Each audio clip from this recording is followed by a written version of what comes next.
Hello everyone, Assalamu alaikum. How are you all? I hope you are well. Welcome back to my channel in this new video.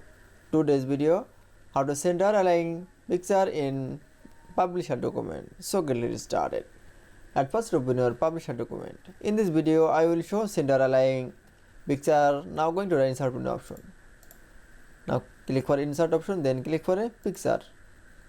Now for click, then click for a find your picture.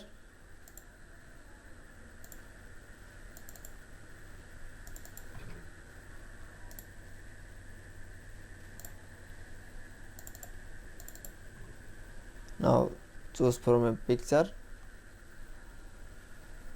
Now for click, then click for insert option. Now resize your picture.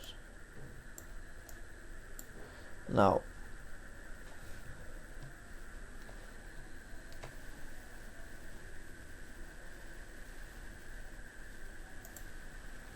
then click for a going to the home menu option and click for a draw text box. Now draw text box full page. Now going to the format menu option, then click for a send backward option.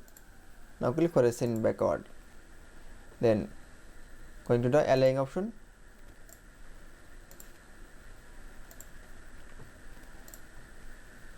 Align option, then click for a align middle and select from a image and click for a side border, then click for a align option, then click for a align middle option. That is, then you show center align picture in publisher document is very easily. I hope to enjoy the video. Please like, comment, share and subscribe my channel. Thanks.